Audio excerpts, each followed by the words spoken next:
तर आता बघणार आहोत बातम्यांचा वेगवान आढावा। बघूयात महाफास्ट 100 बातम्या।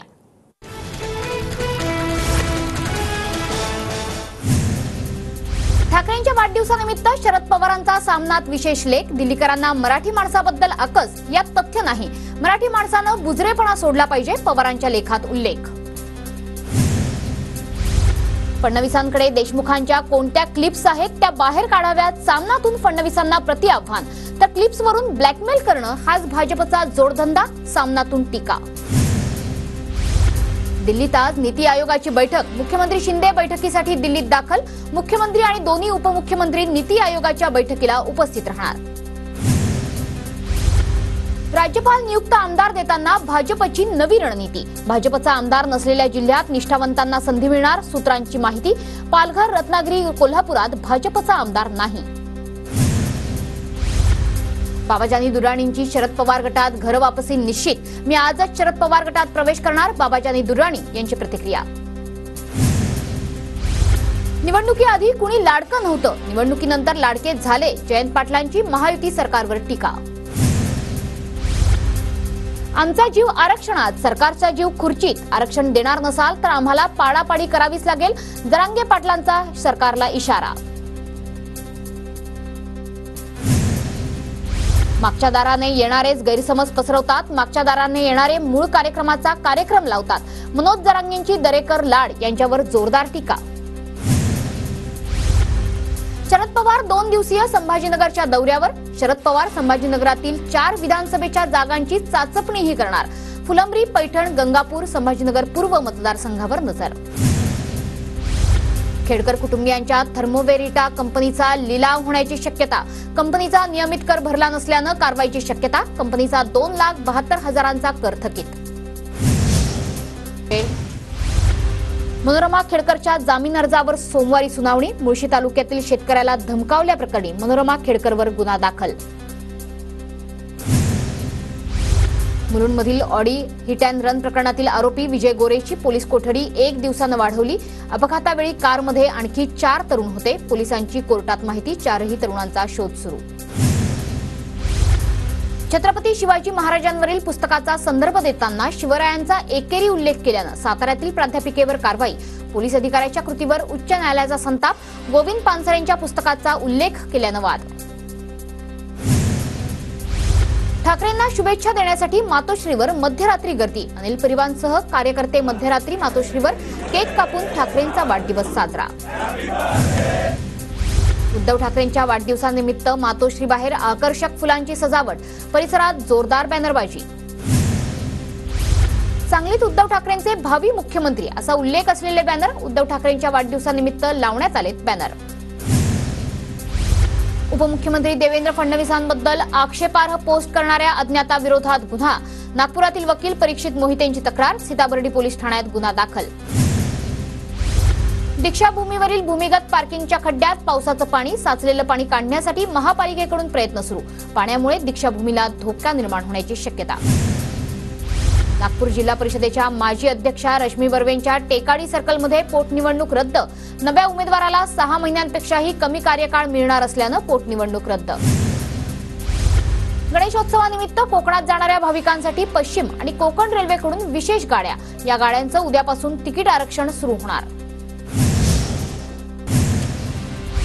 राज्यात पुढील 3 दिवस पावसाच्या विश्रांतीचा अंदाज, तर किनारपट्टी, घाटमाथा, विदर्भात तुरळक ठिकाणी मध्यम ते मुसळधार पावसाची शक्यता।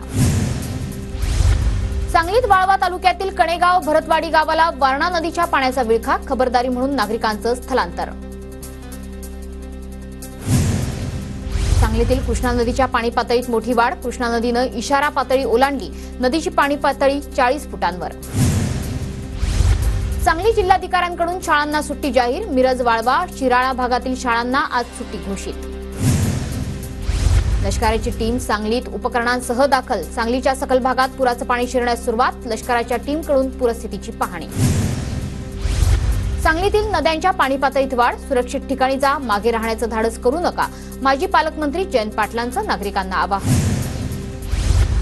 कोल्हापूर शहरात पुराचा धोका वाढला, 11 राज्यमार्ग आणि 37 प्रमुख जिल्हा मार्ग बंद, 46 मार्गांवरची एसटीची सेवा पूर्णपणे बंद, नागरिकांना सतर्क राहण्याच्या सूचना।